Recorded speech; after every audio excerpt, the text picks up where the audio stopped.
Welcome in, Bears fans, to another episode of It's the Lions My Podcast, which is simulcasting on Bears Country Productions. And of course, I've got the great Paulski from Bearskifilm. How you doing, Paul? Good, man. I'm also streaming this to my channel as well, so it should be on Bearskifilm YouTube channel as well. And yeah, man, I'm having a Fantastic. really good night. Thanks for inviting me. I would love talking football all the time, so I'm excited. Yeah, same here. The last time we did something together, I know the viewers were really happy to see it, and I was hoping that we'd be able to do more, and here we are. So this is fantastic. Obviously, the show hopefully is going to be centered around some Bears Vikings discussion. Obviously, the Bears are going to be playing them tomorrow at noon in about 14 hours, give or take. Um, Initially, what are your feelings going into this game? Do we have a fighting chance, or what do you think, Paul? My initial feelings are thank God it's a noon game, so we could just get Yeah, it over with, and I could yeah, enjoy the rest of my Sunday. Um, man, it's rough because it's football. It's any given Sunday, right? So you, this team's not laying down for anybody. It's definitely not a cakewalk by any means. So we have the chance of getting lucky and being able to pull off a win here and there. And that's what it would have to take, though, because I truly feel for us to be able to come out with a victory here, it would take the Vikings to implode.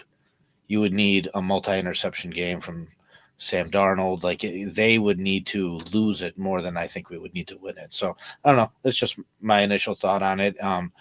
They're mean, dude. This was supposed to be, preseason prediction wise, this was supposed to be the bottom feeder in this division. They were supposed to be the team that was last in this division. Their draft was very short. I believe they only took four guys. One of them passed away in the they off they did. season. Yeah, unfortunate circumstance for sure. Unfortunate. The other one got hurt for the season. So what? Did they add two players from the draft this year? So the Vikings were not supposed to be anything special, and I think you see the impact of their coaching staff really shine this year. And yeah, Kevin O'Connell, Brian Flores, these guys are no joke. And even when it comes to the defensive side with Brian Flores, like they don't have these big names on their defensive line or anywhere, and yet they're getting the job done. They're getting pressure. It's a lot due to the scheme that he's calling. So, yeah, they're a well-oiled machine at the fundamental stage, and that takes teams a long way. So, Yeah, I'm really glad you brought up Brian Flores. We are not going to do a deep dive. We're going to do a little dive into like the small end of the pool here. I'm going to show you a formation, or it's one formation, but there's multiple things on defense that the Vikings can do that essentially going to attribute to being a key to the game for the Bears. We will get to that. Let me just quickly run down the injury report, and then I'll show you the rosters, what we're dealing with.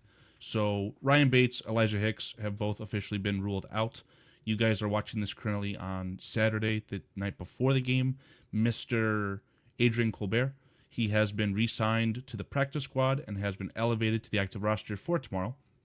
So he will be the backup. And earlier this week, I can't remember if it was Thursday or Friday, Mr. Eberflus said that Jonathan Biles, aka Jonathan Owens, he will be starting in place of the injured Elijah Hicks next to their other great safety, Kevin Byard. Keenan Allen being questionable is something we can get to in a bit. Karan questionable, rather worthless in my opinion, because we're going to, of course, see Braxton Jones. And then DeAndre Swift, who has been trending towards playing. I think he will play, but he does have an injury designation nonetheless. So roster-wise, these are the snap percentages. If we want to reference these, Paulie, just yell at me. I'll pull them up for you. The guys who are watching this, I believe, have seen this already. But I don't know if you know the ins and outs exactly of this Vikings roster. So their offensive line is pretty good on paper. Dalton Reisner was a player that they signed, I believe, from the Broncos. He had been dealing with some injuries, and now he's back. Obviously, their left tackle is Cam Robinson, who they would much prefer to have the injured player, his name is escaping me right now. But they were able to acquire a good talent at left tackle to fill in. Pennies on the dollar trade. Really, really frustrating stuff. We'll be seeing Justin Jefferson on every single play, essentially. And then Jordan Addison will be their kind of change of pace deep threat. And then they've got a rotation, essentially, at slot receiver and tight end. and Um, Carl, mhm. one thing that's important for any offensive line in this league, whether you have the best one or a mid-tier one or whatever, if these guys are playing 100% of the snaps like they are, continuity there is so important. These guys don't get a lot of praise and a lot of focus or anything like that. If you could sit, yeah, there you go. Ryan Bates, What, what I'm 10%. trying to what I was going to point out before you keep going, and I want you to keep going, these snap percentages next to the players' names are specific to the game that they previously played, so against the Titans. As far as the season, I don't have that in front of me.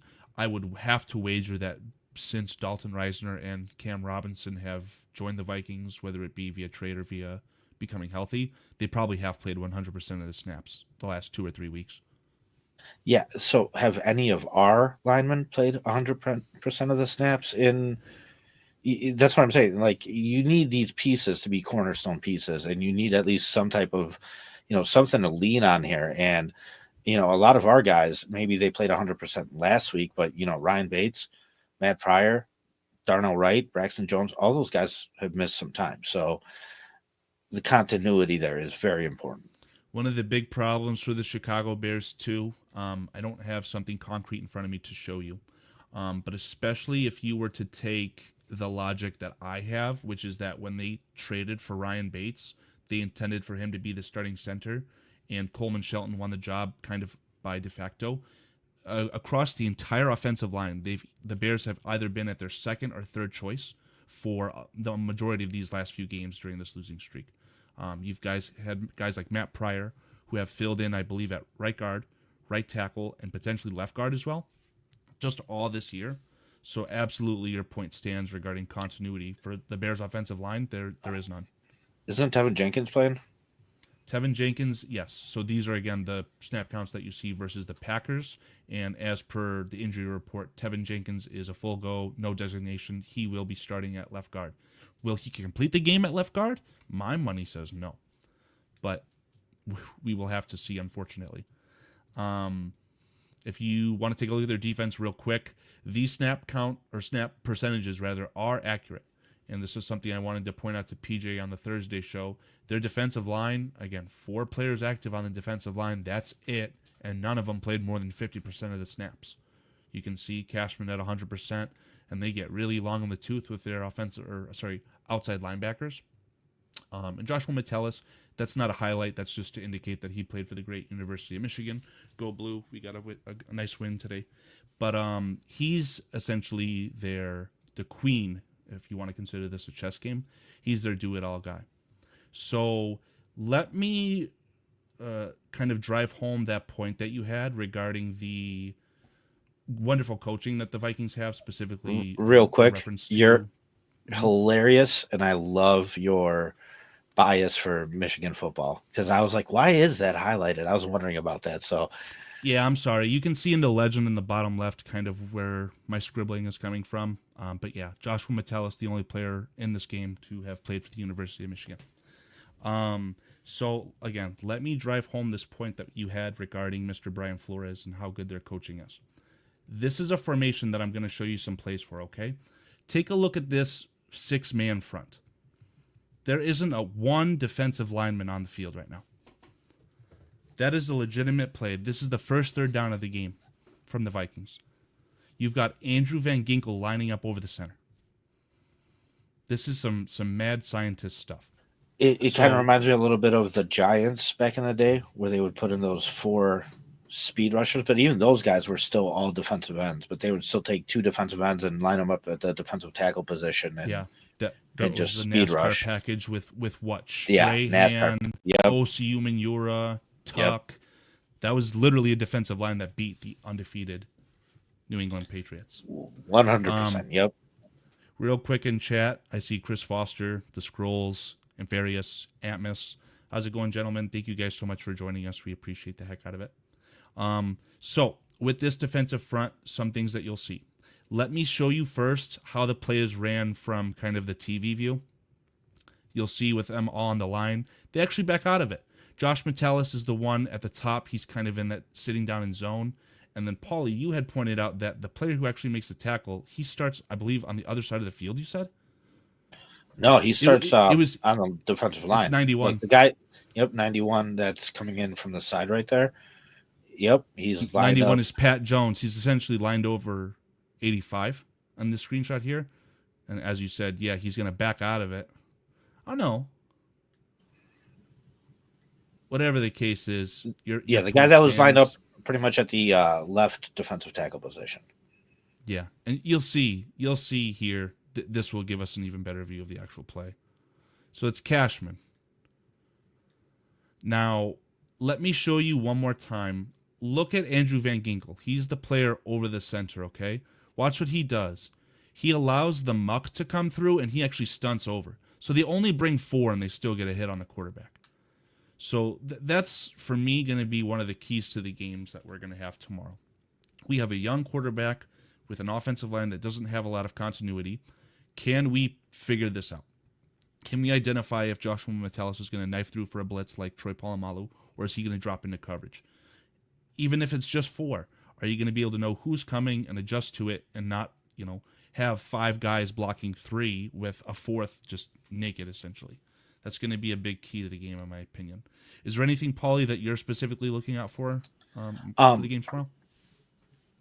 Yeah, I would love to see how Caleb handles that pressure, because it's clearly going to be there. It is confusing. This is one of the better defenses. And yeah, when you're lining up 6 and still just rushing 4, that's when you got to be able to read and react and process. And, Carl, I just want to kind of add this into a little bit off topic. I know you're a little bit younger than me, just a little bit, not too much, but I stopped playing Madden altogether, maybe years ago now, because I was just sick of getting the same product over and over, year after year.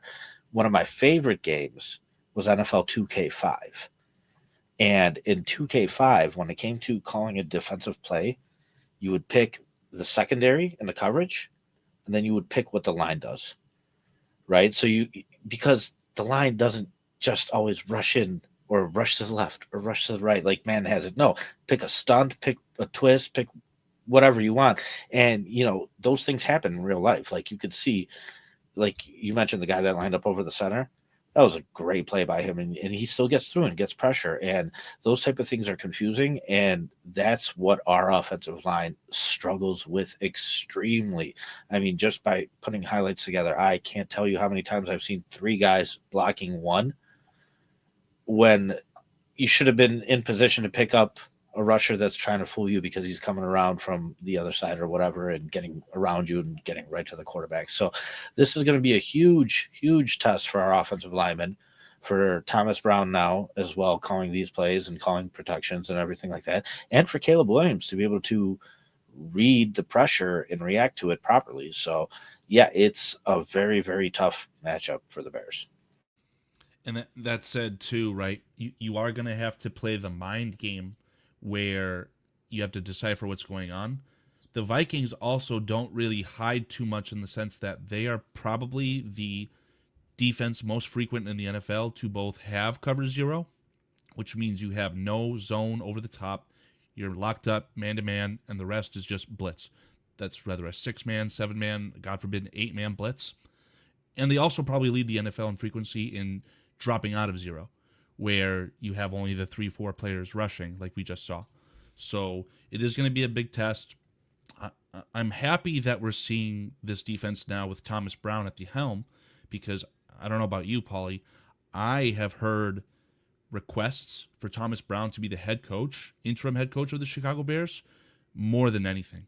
It's bewildering to me, and I want to hear your thoughts on if you think he's, I think we're in lockstep. A lot of Bears fans are.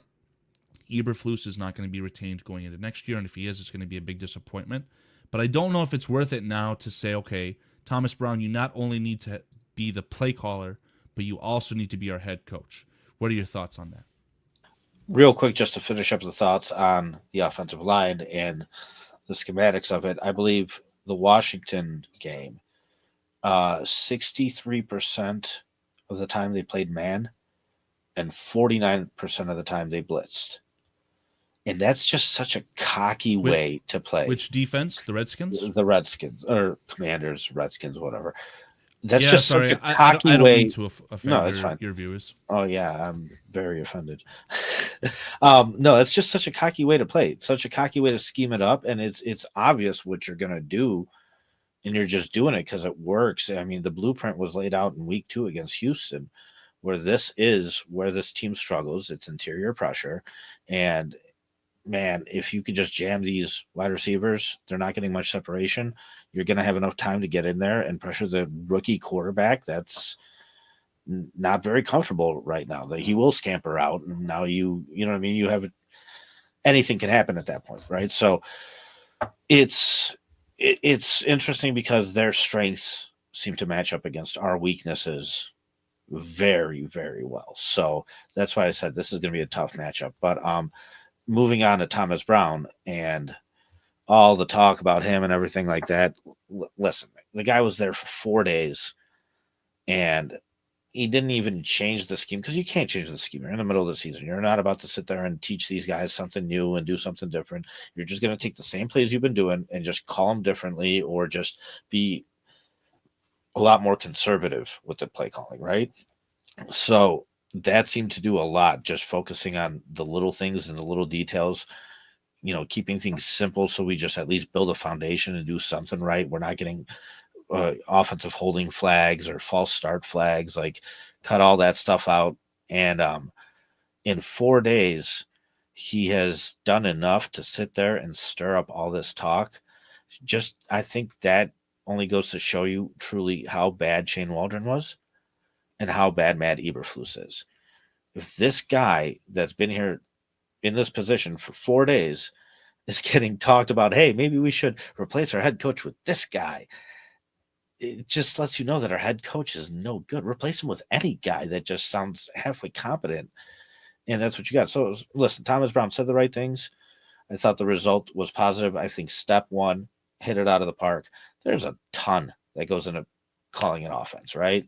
So you really need consistency and time and a lot more experience to actually make a correct judgment call on him, actually have a concrete opinion on what he is. I mean, if he was so good, he'd be an offensive coordinator somewhere else already, right? Yeah. So I get these guys need to build their resume up over time and this and that, and it's gone positive for him, and I wish nothing but the best for him. But I'm so down on Matt Eberflus that I would be willing to probably pull that cord and let this guy take over at this point. I mean, because I just know Eberflus is not it. So at this point, sure, give anybody else a try.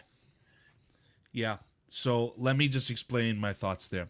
If you think that Thomas Brown is good enough to be the head coach, that is probably something that you also have to then keep Shane Waldron. Because I don't know how you can thrust in the original passing game coordinator. Now you're not only going to call our plays, which it seems like he prefers to call the plays from up on the booth. Now you're also our head coach. So what, do we have to have like an auxiliary head coach where there's like a puppet, a flesh puppet on the sideline where he's talking to? He's like, hey, you got to call timeout, all these things. That seems like just a huge recipe for disaster. I think if something Carl, that, real quick, if there was anybody who's the most qualified to take over as an interim head coach, it would be Eric Washington. I think that Eric Washington, if you had to do that, would be just fine. But then the problem is the exact same thing I just explained, except on the defensive end. Your person who's going to be calling your defensive plays as essentially an interim defensive coordinator is also going to be the interim head coach. But it just doesn't make sense to me. Isn't Eberflus calling the plays right now on defense? Right, but he's the head coach. He should be able to handle this. He's paid and has years of experience at this point to be that.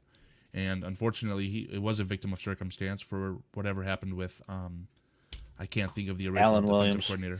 Thank you. I don't And want to you know speculate on what happened. That's there, such a snowball effect because if that didn't happen, I think you probably fire Luke Getsy halfway through the year. But you're so handcuffed because you can't get rid of both your coordinators you can't do it, right? So you're kind of handcuffed to keeping Luke Getsy through the rest of the year because of that. So yeah, it's just that I haven't seen someone tell me, hey, Thomas Brown's offense was so transformative, we're winning football games. We just lost a football game, guys. So for you to tell me that just because Thomas Brown has charisma and speaks well with the media, which, oh my God, he does, right? He's very good at that. If he's going to end up being the head coach somewhere next year, God bless him. But to put all of this on his plate, I don't want to belittle him and say that he can't handle it. Maybe he can. Would he be an upgrade to Matt Eberflus in a vacuum? Probably, but I just don't think that would be fair. I think that the Bears keeping Matt Eberflus up to this point in time is not wrong. It's not good, and we know he won't be back next year, and if he is, there's going to be some problems. But So as things stand right now, I think I'm okay with it. so the loss in itself, like, yes, from a big picture standpoint, we still lost, right? But let's like zoom in a little bit and get a little bit more detailed. From an offensive standpoint, you did. I was really put back by the 2 sacks right away. Sacked, sacked. Now you're in 3rd and 19. And I'm just like, man, all you had to do was take this ball down the field and get in position to just kick for 3 points and win this thing. And you get sacked twice up front. Credit to Caleb. He makes a play, gets into 4th down, makes another play on 4th down, and then makes another play after that to roam and puts this team in a position. Now, I'm curious whether that decision to run that clock down with 34 seconds to go was Matt Eberflus stepping in and saying, hey, this is what we're going to do, or whether that was Thomas Brown. Because if it was Thomas Brown, then no, that's dumb. You should have tried. Listen, you can't play scared in this league. You can't be like, oh, well, we might get sacked. Oh, well, we might do this. No, you got to say, I believe in my guys to get me 3 more yards in this moment. And you have to. And so that's where, like, I know you mentioned it when you were on with David on the general NFL league report show we have going on weekly now. You got it. And it is my quote. I mean, it's not mine. It's actually Yurko from ESPN 1000, but I totally believe in it. You got to play checkers before you play chess. And if you play checkers well, then yeah, give it to the running back and get 2-3 more yards. You should be able to do that. No problem. It's a simple thing. And so you can't play scared in that situation. Like I said, I truly feel that was probably a Matt Eberflus decision because it kind of, I agree, Matt Eberflus. yeah, it kind of just goes with the history of what he's done over and over. And I could go back to year 1 where Justin Fields had the ball at right before half. And I think there was like 40-50 seconds before half, and they just go out there and kneel it. It's like, you're not even going to try. And yeah, it's been the MO for this guy since his first year here. So, however, I can't blame Thomas Brown for the loss because the offense didn't lose it, right? Like, although they didn't do enough during the game, sure, they could have performed at other times during the game. At the very end, when it came to clutch time, they did get it done, and they did put the team in a position to win, minus those last 34 seconds, right? However, the kick being blocked and whatever, that's not on Thomas Brown at all. So, and I hear you, dude. Like, being a head coach comes with a ton of responsibility all around, and it is a hard job. And yeah, like, for this guy to shoot up from what some coach to offensive coordinator to head coach, it just seems so unrealistic. But like I said, it just speaks volumes to how bad Matt Eberflus is. Just because this guy sounds like a decent head coach, we're willing to jump ship. You know what I mean? Yeah. Again, not trying to discredit anything that Thomas Brown has done. I'd actually want to take a chance right now to praise him because I feel, or at least my favorite coach in the NFL and what I believe is the best coach in the NFL is Sean McVay. Sean McVay is essentially the man who gave Thomas Brown his chance. And what ended up happening is Thomas Brown went to Carolina. Now, Carolina, total dumpster fire. He took over for play calling duties for 3 games. They weren't doing well. They went 0-3 in those games. And then it went back to Frank Reich. Frank Reich did what he did until he got fired. And after he got fired, then Thomas Brown finished the year. So I think in total he called between like 10 and 12 games last year. Again, not something that the Panthers said we have to keep this guy. He was interviewed actually by the Bears to be their offensive coordinator. They chose Shane Waldron, but they were still somehow able to bring in Thomas Brown as the passing game coordinator. That's probably why they were so willing to get rid of Shane Waldron, because they felt they had a competent replacement, which is what we're seeing. But again, just to crown him after 1 game with very little else, it wasn't like this iconic game where the offense was transformative and it lit the world on fire. All I'm asking is to see continuous improvement, and we'll have a discussion about Thomas Brown maybe towards the end of the year, because right now I think it's just a bit premature. One thing, I'll let you go back, Paulie, but if you look at the snap counts for the players in Thomas Brown's first game that he called, look at your tight ends. Not only is Cole Kmet on the field 97% of the time, Mercedes Lewis actually got more snaps than Gerald Everett, which is fantastic. And I do want to run this by you. I feel like they like to try and use Gerald Everett as anything but a tight end, but it's always these short, kind of quick out little routes. And if I'm being honest, I'm such a big proponent or a big fan of Rome Odunze being treated as the number one wide receiver in this playbook. Why can't they just have Keenan Allen play that role for Gerald Everett? Obviously, Keenan Allen should be on the field, and he is on the field a lot more than Gerald Everett, but allow him to kind of be more of your within 5 yards kind of quick out guy and, someone you can trust, because what they're doing with him right now, it's just clearly not working.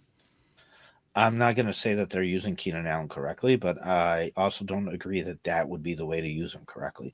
So the reason why you see Mercedes Lewis having more of a percentage of snap counts over Gerald Everett is because Mercedes Lewis blocks. He's not commits false start penalties like no one else, but you are correct. That's what he is. He's an offensive lineman. He's there to do, right? Whereas Gerald Everett is more of a pass catcher tight end, and Cole Kmet can do both, jack of all trades, right? So with the way this offensive line is looking, you need these guys to block, right? That's why you just need Mercedes Lewis out there. And Keenan Allen's not about to go and fill that role and block at his age and commit to it and do it right. I will say, I did see on like a bubble screen to DJ Moore, Keenan Allen was trying and succeeding as far as blocking was concerned. So I love to see the effort and downright the quality. It was very, very good in my opinion. So, but he was probably blocking a corner or a safety. Yeah, exactly. Not absolutely. A linebacker or a defensive end. Correct. Absolutely. So Gerald Everett, obviously more capable in that sense, you'd hope at least. All I'm saying is, if you have a play in the playbook that is designed to go to Gerald Everett, rip it up, light it on fire, or replace Gerald Everett's name with Keenan Allen. Have the ball go to Keenan Allen in that sense, and let's start treating Rome Odunze like your wide receiver number one, because when it mattered most, 4th and 3, even 3rd and 17, that's the thing. Like, a lot of us want to dog on the Bears taking him at 9, and I see both sides of the coin, both sides of the argument. But when Caleb Williams. When Caleb Williams is evading a sack after getting sacked 2 plays prior in a row, and he's in the scramble drill and looking for someone, it's Rome Odunze. They have this incredible connection that I'm so glad that we're going to be seeing for years to come. And then in 4th and 3 as well, he just lobs it up to him, back shoulder. He's able to go out and get it. So, don't want to call it a key to the game, but if the Bears are going to have success, maybe where they're catching the Vikings in a rotation, they've got 6 guys on the line of scrimmage, they're backing out of it last moment, all this stuff. Let's see if we can get Rome Odunze over the top, please. Because I think that if you're going to have to, win this game, I don't think it's going to be a low-scoring game if the Bears want to win it. So, with that being said, I think the backlash you get from the fans that didn't want to draft Rome Odunze, because I was one of them, it's nothing against Rome Odunze. Understood. Like, nothing. It's totally situational based off team needs. Like, I would have just preferred a defensive end and a center over wide receiver number 3. And then that's the other thing, is he is wide receiver number 3 currently. And if we do start treating him as wide receiver number 1, he's also faced against cornerback number 1.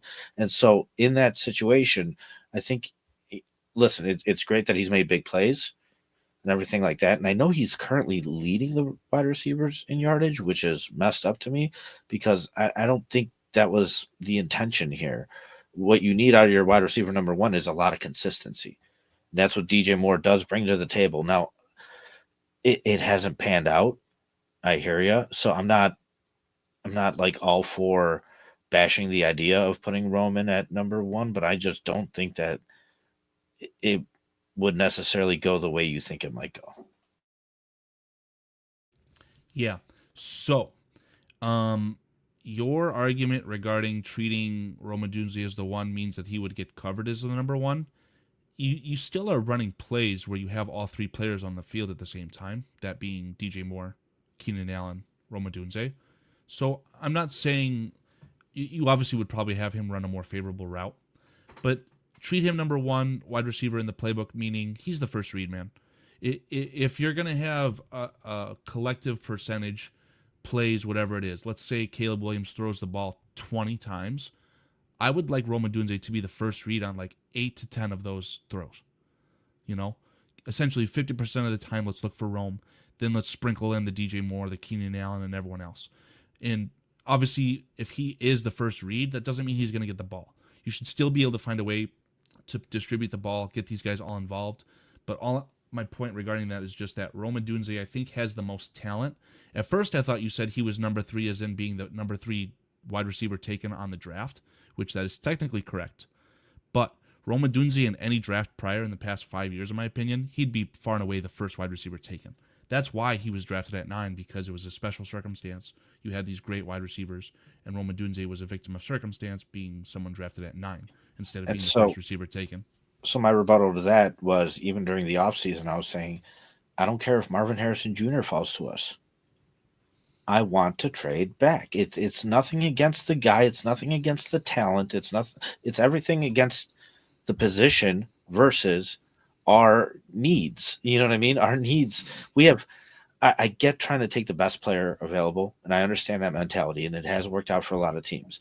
However, if you have obvious holes, obvious flaws, those things get exploited.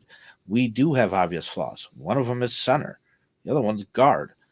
And like I said, in week 2, Houston was able to draw up a blueprint for the rest of the league of how to pressure the Bears from the interior. Why? Because it's obvious. And so it's nothing against Rome. It's everything just about draft strategy when it comes to that point. And the other thing is, I know PJ said it in chat, looking at the body of work, DJ is number 1 wide receiver, and that's not even close. And he's 100% right. 100% right. This guy's done it year in, year out with multiple quarterbacks. PJ Walker was his quarterback, for Christ's sake, and he was still producing. And so I'm done. You can't be trying to try new things and be smarter than everybody else and this and that. This is all about getting to the basics and at least getting the basics to work. DJ Moore will work as your number 1 wide receiver. You know what I mean? You got to draw up the right plays, put them in position, and get this offensive line to block for this kid. Give him some time to make the reads. And if he has to go back to DJ Moore, like, you have way more comfort in the consistency of DJ Moore being at that position than you do with Rome. With Rome, it's an unknown. Can he do it? Can he not do it? He might not. However, you did draft this kid at 9 too. But usually, even with top 10 drafted wide receivers, you don't expect him to sit there and just take everything on his shoulders and drag the whole team in their first year. It takes 2-3 years. That's the old idea. And you're not wrong, and I actually agree with you. But if you look at Malik Neighbors, he immediately stepped in. Number 1 wide receiver for the Giants, getting the most volume. He's lighting the league on fire. He's had some games missed due to some various injuries, including a concussion, but it's not to say that these guys can't do it. I just want to highlight PJ's comment. Who else is on the Giants, though? No, you're absolutely right. The Giants dumpster fire, they literally just paid Daniel Jones to play safety on their practice squad before cutting him. He literally is no longer with the team. So yeah, like if we had Rome Odunze, Tyler Scott, and DeAndre Carter, I'd say Rome Odunze is the number 1 wide receiver, right? Let me quickly get to PJ's comment. It says, regardless of where he is drafted, production dictates who is number 1. That's how I look at it, and that's a very safe way, a very logical way to look at this, right? Rome Odunze leads the Chicago Bears currently in receiving yards. That's just a matter of fact. And Rome Odunze, no, I don't think Rome has missed a game. That said, whether you again, I think you should treat Rome Odunze as the number 1 wide receiver. The defense maybe not is not going to do that because of what PJ's saying. DJ Moore is the proven player. He should be the guy who gets the number 1 coverage. But if the ball is designed to go to Rome Odunze, who maybe has got the 2nd or hopefully the 3rd best cornerback they have on him, that's a plus. Let me quickly get to chat because chat is absolutely popping off. Paulski, a lot of your people are in here as well, which is fantastic. Hell yeah. We've got Antmus, of course, Prometheus, Hector Zambrano, Scottish Bear, Minister Charles Johnson, as I've already said, go blue. We've got Bear Truth. Obviously, Mr. PJ has decided to pull up. Thank you very much. Scottish. And then I wanted to point out something that Scottish said too. Champy, Marvin Harrison, both those nerds, probably not wrong. Oh, is he No, literally? Do you know Champy? He's from your channel. Is he no literally? idea. Never seen him before. So Oh, it says Go Cards, and it looks like that's an Arizona Cardinals yeah, logo. So, good for him. Champy, good for you. I'm thinking that the Cardinals maybe might win that division. I think so So, too. They actually have a really good shot at it. So well, maybe we could talk about that to end the stream. But Scottish had mentioned something with Tyler Scott. He was impressive in the preseason, of course, with blocking. He was actually whipping opponents with his blocking. That's something I may have to go back and look at because I don't remember that. it's one of my biggest question marks so far. Where has Tyler Scott been? To me, Look at the snap counts.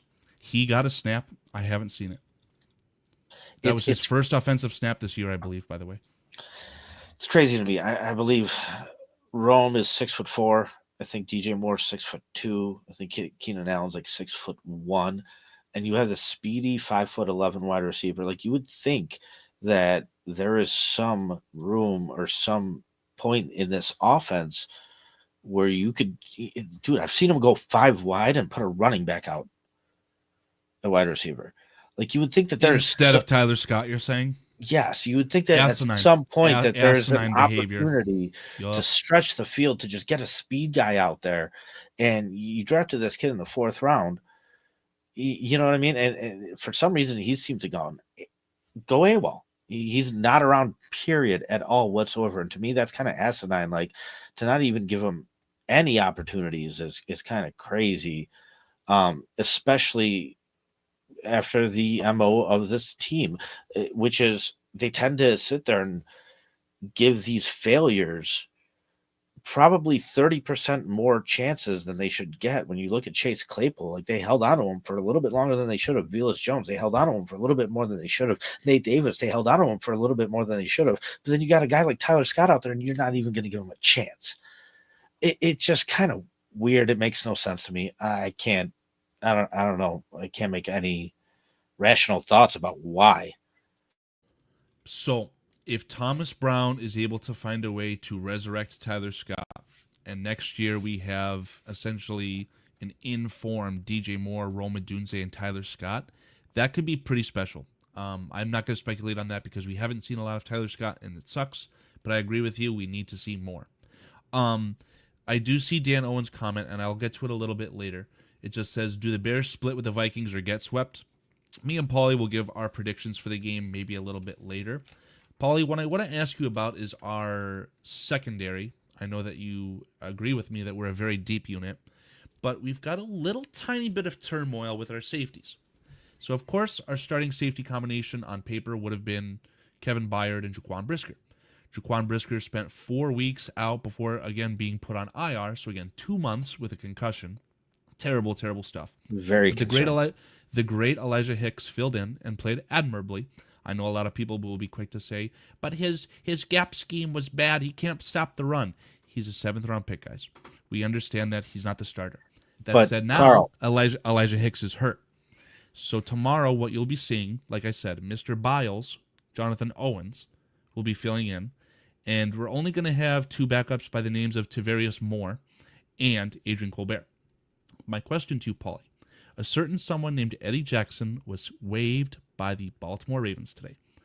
I know where you stand, and I want to preface this question by saying I think that Eddie Jackson is washed and has no business playing football for the Chicago Bears. But what would your thought be? What would your initial reaction be if the Bears signed Eddie Jackson to fill in at safety, call it for 2 weeks? I would take the leash that I'm holding Ron Poles on and just move up on it another foot or two, because what? And so when you mentioned that to me, I was like, oh, that's cute. And I was like, wait, you actually want to talk about that? Because it's funny. It's cute. That's a great joke. Almost as cute or funny as the Scrolls comment on chat here. I'm sorry. Continue, please. Oh, that's great. So yeah, you're not about to be like, hey, you're not good enough for this team. We're going to cut you. And then a couple months later be like, we suck. Come back. I don't think Eddie Jackson was cut. Eddie Jackson's contract expired, and he wasn't re-signed. And I agree. He has no business. I think that it could be as fringe like the level of what this is, it's on the same level of Disney movie as giving Doug Kramer the ball on a fullback dive in Washington against the Redskins, right? 100%. It'd be total Disney bullshit. But there is one thing that literally pops into my head while I was taking a shower, which this could be awesome. And again, I've already prefaced, I don't want Eddie Jackson on the Chicago Bears playing meaningful football because it would mean that we have a big point to be exposed. If you feel that Eddie Jackson can play better for 2 weeks or maybe 1 week to fill in for an injured Elijah Hicks because you think that Eddie Jackson is better than Jonathan Biles and Tavarius Moore and Adrian Colbert, do it. Get him on a cheap contract. And the biggest thing that he could do for us, which could be super important, I believe Eddie Jackson played the season with the Bears last year with a certain someone named Tyreek Stevenson. I am under the impression that Tyreek Stevenson's career has been derailed by the Redskins incident.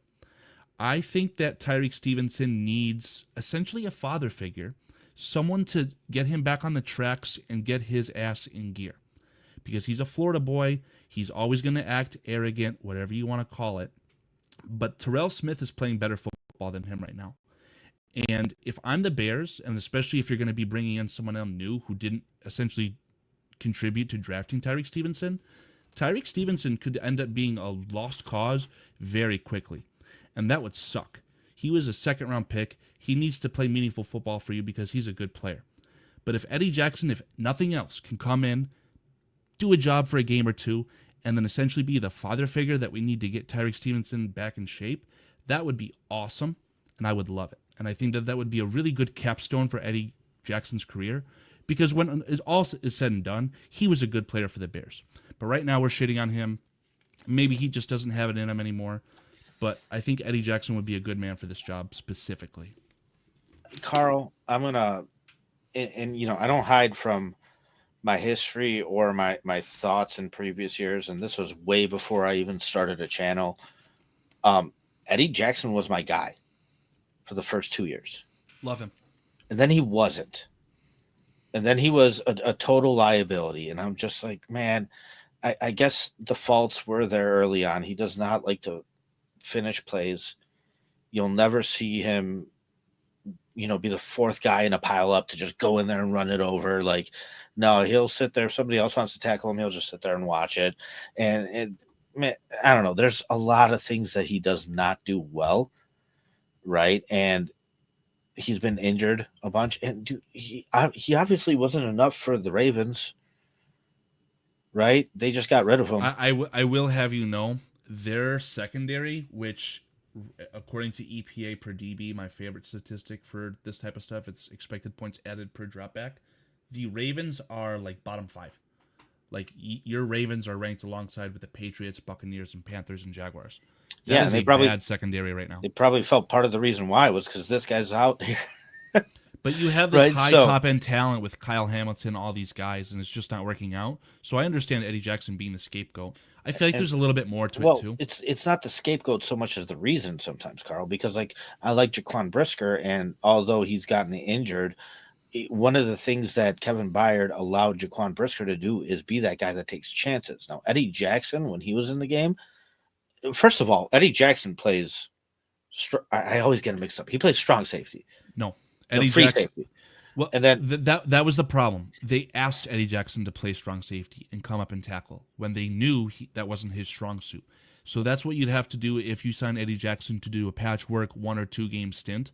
He would have to be the free safety, and essentially you'd have to tell Kevin Byard, there's no more 50-50. You're a strong safety, and you have to be the one to fill in and make the tackles. So what I saw when Eddie Jackson was here in his last year or two is he'd be the guy that would take the gut feeling chances. Oh, I'm just going to blitz this play because I feel it.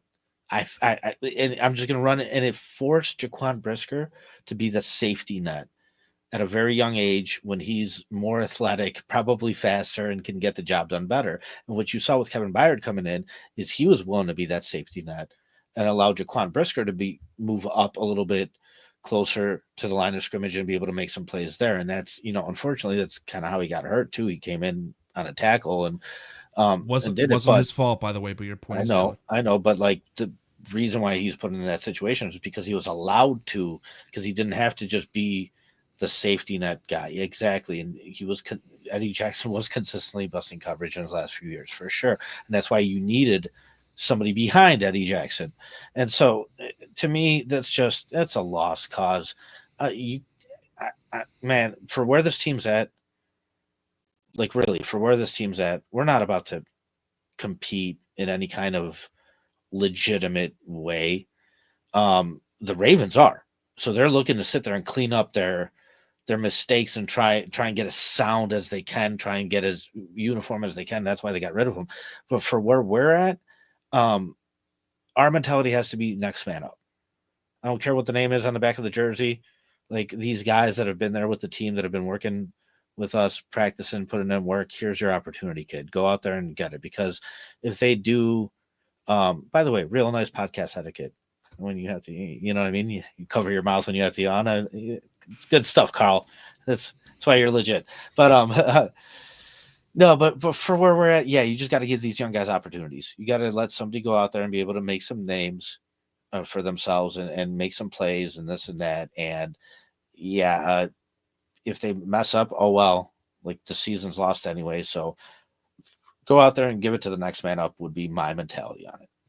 Yeah, I mean, if literally when we saw in Hard Knocks, when Adrian Colbert was let go by the Bears, Ryan Poles cried like a baby. So I think the page has turned. I don't want Eddie Jackson playing football for the Chicago Bears. Let Jonathan Biles play. A lot of people would say that Jonathan Biles should have been the player that replaced Jaquan Brisker when Jaquan got hurt. And I don't disagree with that. But they also said, let's have, to your point, next man up. The next man up in the depth chart for Brisker was Hicks. Hicks was developed by this team, by this coaching staff. Let him have his shot and leave Biles in his, special teams ace role. We literally saw him block and return a punt. And Carl, the reason why they went out and worked out Edmonds isn't because he's Tremaine Edmonds' brother. No, it's because he played on the Titans with Kevin Byard. So maybe there's at least some familiarity there between the two safeties. I thought he was on the Steelers originally, but you're probably right. I believe he was on the Titans last year. I could look that up just to be sure. Yeah, regardless, whatever the case was, they brought all those guys in. It reminds me of the Matt Nagy kicking fiasco, where you just have a bunch of guys go in and try and earn it. I think we're in lockstep here. If Eddie Jackson wants to play meaningful football for us, I think it would be a mistake. In 2023, he was on the Titans, so maybe he's got some familiarity with Kevin Byard, but I may be wrong there. So, but last year he was on the Steelers? Steelers, yes.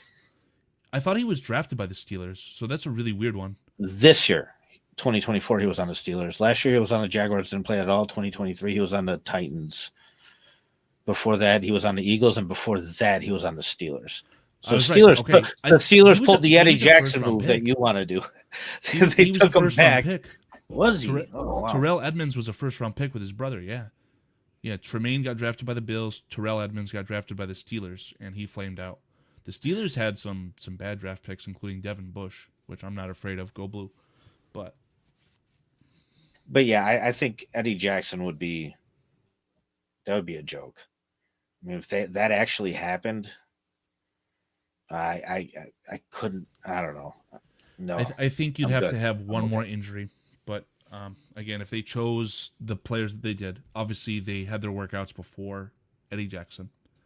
If you go back and say, okay, we're going to work out Edmonds again, we're going to work out Eddie Jackson, all this stuff. Again, Eddie Jackson would have to prove something serious. And my argument is not for him being the best player per se. But again, patchwork job, let's get through 1 or 2 weeks. That investment, that contract investment into Eddie Jackson would essentially be to be Tyreek Stevenson's big bro. Because at the end of the day, Tyreek Stevenson is the player who I think is the one that we need to resuscitate, essentially. Because I had heard rumors of Terrell Smith being a fringe safety. They try out at safety just because of his physical attributes, right? If Terrell Smith could fill in as cornerback number, any of your outside cornerbacks or safety, that would be a very, very valuable piece to this football team. Hopefully that you'd be able to re-sign on the low. But regardless, the Bears are deep at secondary. Again, favorite stat, EPA per DB. Going into this week, the Bears are ranked tied for first. There's a three-way tie between the Lions of all teams, Bears, and Broncos, with essentially, Paulie, the Bears secondary is expected to give up a negative 0.9 points per dropback, which is fucking phenomenal in my opinion. Especially with no pass rush. Like that's hats off That's to correct. them because they're doing work, because usually they're the beneficiary of pass rush. And I just want to shout out to Scottish Bear for literally participating in both our chats. Like, that's awesome, Dude, Scottish. Thank you so much, man. Scottish Bear is the man. Paulie, if you said that you need to step away, by all means, I will definitely man down the ship. Let me say hello to everyone because, again, we've got a three-way simulcast going on Bears Country Productions, the That's My Podcast, and Bearskifilm. Oh, who's that? Carl hates that Jonathan is connected to his very successful wife, Simone Biles. My frustration regarding that, ma'am, Jonathan Owens is a football player, and he should be considered a good football player, in my opinion. But the fact that Simone Biles was kind of a head storyline for half of the entire Hard Knocks series, it did rub me a little wrong way. Not that I have anything against Miss... oh my God. Jonathan Owens is Jonathan Biles, yeah. But yeah, I have nothing against Simone Biles. Fantastic. There's a couple new people in chat that I'm unfamiliar with, so thank you guys very, very much for stopping by. I did say Bear Truth already. PJ, obviously, how's it going, man? I appreciate your contribution to the chat. It's helping out a lot right now. Bob Swede, Chad Speaker. How do I pronounce this name? I can't pronounce that. Skull for Bob, he says, though. Norcephus? Did I get it right? If I got it wrong, let me know. Let me know either way if I got it right or wrong.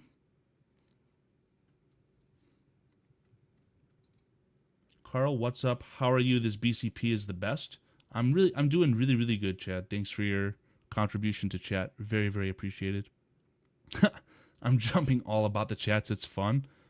Mr. Antmus, Bear down here. Yeah. Hit that like button, as Mr. PJ had said. If you guys are not subscribed to any of the three channels, again, Bears Country Productions, That's My, Bearskifilm, please consider subscribing to any of the channels that you are not. But either way, Carl, we appreciate your guys' contribution. Carl, can I just share some personal memories with you about Please. Bears Vikings? So Please. there's two games that I've been to that stick out. I've been to a couple Bears Vikings games, and very early on when I was going to them, one thing stood out like clearly, and it was that Adrian Peterson was the best football player on the field. When I would go and watch that guy, I mean, my goodness. You didn't see his rookie game against the Bears in real No, life, I did you? didn't. I didn't. I was working Bro, for that one. I was I remember so that one. disheartened, right? So I started watching the Bears with the 05, 06 teams. And man, these defensive players, Urlacher, Briggs, I was like, oh my God, these guys are on top of the world. I knew Urlacher was going to go to the Hall of Fame. Like, these guys cannot be bested. Rookie game, Adrian Peterson, 300 total yards, stiff arming, trucking guys. He is a freak, bro. So I'm going to give you one negative one and one positive one. The negative memory is Mark Trestman's second year. I believe our home opener, we were projected to have a top 5 offense. Brandon Marshall, Alshon Jeffrey, Matt Forte, Jay Cutler, Martellus Bennett was here. And I believe our home opener was in week 2. And I had bought a 4-pack of tickets. Usually my friend takes me because he's had season tickets his whole life. His dad has had them since the 60s. But this time I was giving back. I was like, you know what? I'm going to treat him to a game. And so I went and bought him. And funny enough, at the time it was David, my co-host on Bearskifilm. I gave him a ticket, and then my other buddy.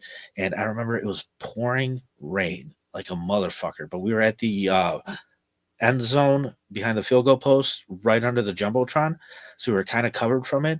And this is when I knew it was all going to go bad. It was week 2, home opener. And the Bears were, I don't know, at the 3-yard line, ready to score. And they had come out in a heavy set formation. And the Vikings responded to it. And then all of a sudden, Jay Cutler drops back in a shotgun. Matt Forte splits out wide. Martellus Bennett splits out wide. Now instead of 2 wide, you have 4 wide. and they're about to snap the ball, and a flag is thrown for just, I forgot, it wasn't even a penalty on any team. It was just kind of like a delay due to the time clock or something was being off, and we got to reset the time and this and that. And when I asked people about this who were watching at home, they said, man, the rain was so bad that the game actually blacked out at this moment. So I don't think it ever got attention because it was blacked out on national TV for that little bit. So next play, what do? Carl, they come out in a heavy set formation. This time the Vikings come out with like six defensive backs. And what do the Bears do? They drop Jay Cutler's shotgun. They split Motion out of it. I was just like, my goodness, dude. You fooled them the first time. You had it. You're not, what are you doing? Like, they're clearly ready for you now. And they just try to run it anyway and couldn't get it. And I remember thinking, this guy's a moron.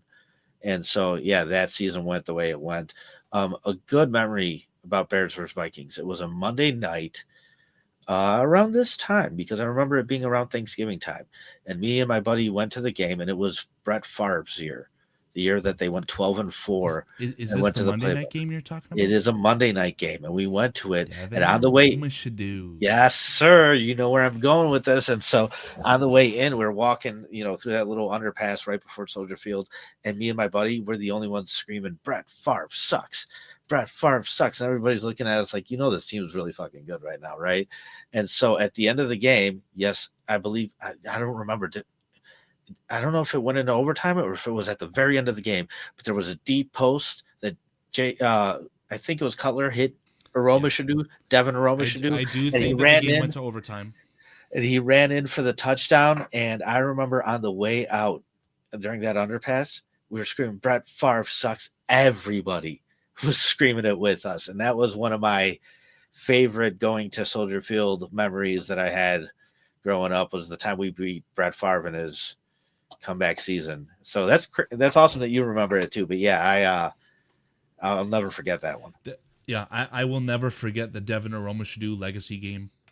That was a hell of a game from him, and I'm very glad that you were able to experience that live, because I'm sure it was damn awesome. So it's ironic. Go ahead. Yeah, go ahead. No, I was going to say, I really want to comment on The Alchemist, who's commenting on my channel. He says, as a Packers fan. Okay, go ahead. No, finish your thought. What I wanted to say is distasteful, and I have to remember that I'm simulcasting to two other channels, so I don't want to say anything bad. Let's move on. You could say anything bad on my channel. Worry about the other two. I was going to say that I think it's ironic that after getting beat up by Brett Favre for all those years, losing all those games, the Bears are the team that ended Brett Favre's career. Corey Wooten sacked him on that frigid Monday night game in the University of Minnesota Stadium, and that was it. That's all we fucking have, though, Carl. That's all we have. You know what I mean? It's set. You're right. The Packers, as a Packers fan, Mr. Alchemist, you've got, 40 years of fantastic starling quarterback play, and how many Super Bowls do you have, buddy? Only one more than us. Don't attack him personally, because honestly, the Alchemist, as a Bears fan, I agree. I mean, not 0%, but we're looking at 0.005. We have such a tiny chance. I mean, I don't know if it's that low. Maybe I'll give them 1%, 2%, maybe 1 out of 50 times you match up. Let me explain something to you. The Bears were able to dominate the Jaguars on a neutral field. The Vikings barely beat the Jaguars without Trevor Lawrence in Jacksonville. So, I don't think that the Vikings are these world beaters. Oh my God, we have to find a way to not play with them in the playoffs. Let's lose a game to not play against the Vikings. That's nowhere near the truth. The Vikings are fine. They have a very good record. Are they what they're, your favorite quote is, again, from Mr. Parcells, I believe. You are what your record says. Yep. That's not true about the Vikings, buddy. I refuse to accept that. Listen, I didn't accept it last year. I was like, well, because at the end of the day, they have Kirk Cousins. And what happened in the playoff game? It's 4th and 8, and Kirk Cousins throws a out route to the tight end for 4 yards and hopes he breaks the tackle. No, you just lost the game because you didn't toss it up to Justin Jefferson, who, come on, man. It's the end of the game in the playoffs, but you're Kirk Cousins. That's what you've been doing your whole career. Now with Sam Darnold, it's interesting because he's playing really well over there, man. He's just following He was. instructions. He He was was. playing well. So this is what I'm saying. Like our chance of winning completely depends on them imploding. We need them to have a bad Sunday, which happens, which happens to a lot of teams. No team out there is perfect, and it's almost impossible to go winless in today's NFL. Like you're bound to just get a better Sunday than some other teams. And yeah, whatever, Bob Sweet. He'll be painting his nails in 2 years. Wait. But Get him, Paul. Get him. yeah, whatever. I mean, that's just stupid. But yeah, so I think we're hoping for the Vikings to have a bad game. And I think we're hoping to capitalize on them. I mean, we're going to need our defense to do some work. It's going to need to be a very big team effort in order to be able to pull off a victory. Is it possible? Sure. Am I going to put money on it? No. No way. I need to highlight this before I lose it, and the only way that I can prove this is by showing you a screenshot. So Chad, y'all better start casting your spells. Oh, I'm sorry, that's Emmy. I'm sorry, Mr. Chad. I think our key is to stopping Jones. Let me see if I can get this sorted out real quick. Take a look at these notes on my phone. Do you guys accept that says November 23rd, 8:12 p.m.? It's really hard to see. I mean, yeah, I saw it. I can verify. It clearly says keys to the game. Yes. Contain Aaron Jones, Bears killer. Yes. Chad, we're lockstep on this. Absolutely. I think that if the Bears want to have a chance to win, and you don't want this Kevin O'Connell passing game to take over, you can't let Aaron Jones win the game. You could probably stop him as a running back. Not easily, but I think that you can stop the running game. But what Aaron Jones is very good at is finding a way to leak out of the backfield and take a pass to the house. He's able to get something behind the line of scrimmage, make a man miss, and like my notes said, Aaron Jones is a Bears killer. That has been happening with the Packers, so can that translate to the Vikings? Maybe. But I think that if you're able to stop Aaron Jones and prevent him from breaking the game wide open, Jalen Johnson, Tyreek Stevenson, Terrell Smith, whoever it is, it doesn't matter. Justin Jefferson is going to get his. Can you keep him out of the end zone and keep this game to not... if you allow the Vikings to score 30 points, we're not going to win. We know that. I'll give my prediction in a little bit, but I think that the Bears need to be able to put up points, and I think they can win if they do that, because I think that the Bears are not going to let the Vikings offense just run right over them. So, I have a little bit different of an opinion. I think the way we win this game is I don't think you're stopping Justin Jefferson, and I think Aaron Jones is going to get his too, because like I said, our deficiencies just match up really well with what they do well. Like, how are you going to stop Aaron Jones? With what? Your linebackers? Well, then in that case, Justin Jefferson's having a mad game. So at the end of the day, what we're going to need is to get really lucky. We're going to need big plays, turnovers. We're going to need a pick six. We're going to need a fumble. We're going to need. I don't care if you're going to have to win the turnover battle. Yeah, I don't care if the Jones Bears will not win the game. yards or whatever. If as long as he fumbles it at least once or twice, I think we win that, and that's how we're going to have to pull this one off if we do. I don't think that the Bears will win if the turnover margin is negative or even even. I think the Bears are going to have to get at least one, ideally two turnovers, and turn those into points. Again, I like Paulie's saying, I don't know if Aaron Jones is going to get his, because again, if you can stop him, you can make the team one-dimensional. Justin Jefferson is going to get his regardless. We all know Jalen Johnson, top 5 cornerback in the NFL. Many would argue he's the number 1 cornerback in the NFL. But the worst thing that I hate about this Bears defense is that they don't play man coverage, and they won't have a Jalen Johnson shadow a Justin Jefferson. And what the Vikings are going to do is they're going to play the matchups, and they're going to get Justin Jefferson open against anyone that isn't Jalen Johnson. So it's not like we can just have him shadow him and lock him down, which I think he's capable of doing, and that's what frustrates me. But again, win the turnover battle, have the offense become one-dimensional as far as the Vikings are concerned. And on the Bears, let me show my favorite screenshot. It pisses me off so much, Carl. Don't show the screenshot yet. pisses me off so much. Just the basic philosophy, even down to the defensive side. Like I know Matt Eberflus has gotten a lot of credit for being a good defensive coordinator, this and that. He might not even be that. He might just be very average. Dude, this isn't 1995.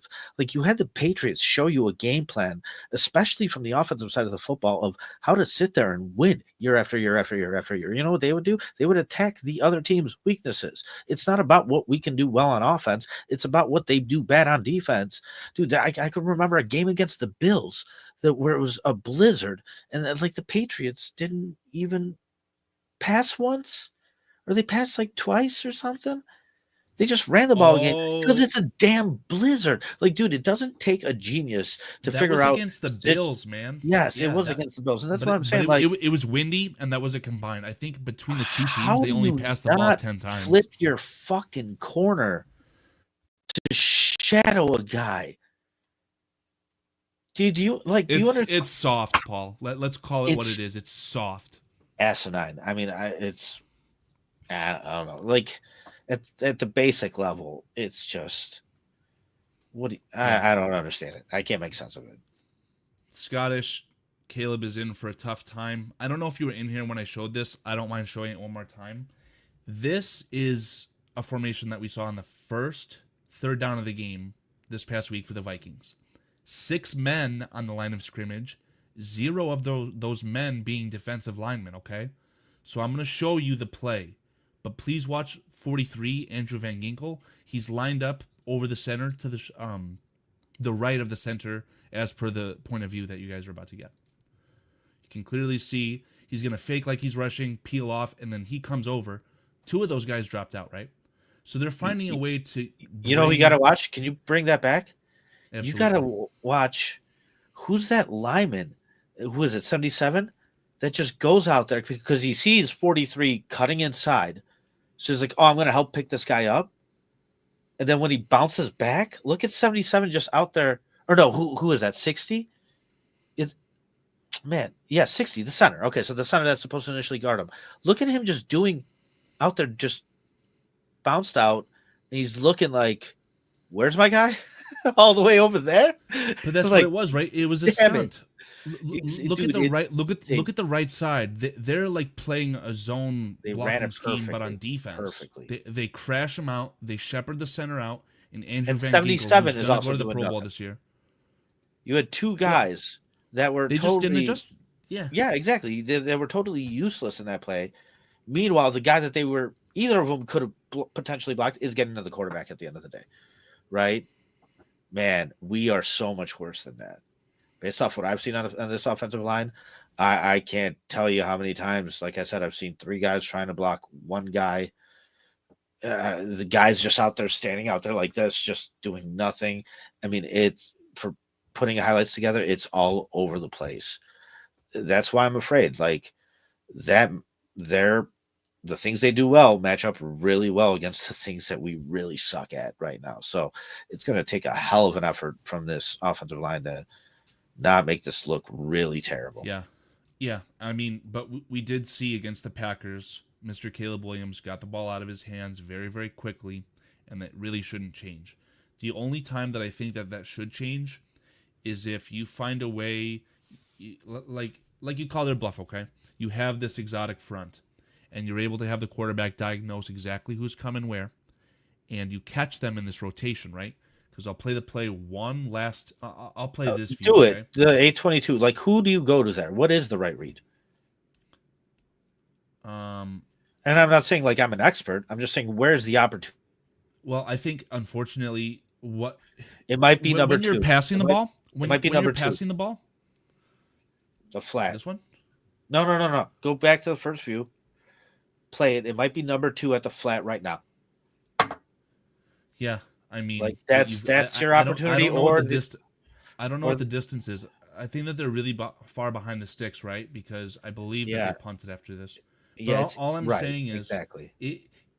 This was one of my keys to the games on offense, including being able to identify this exotic pressure that you're going to be seeing.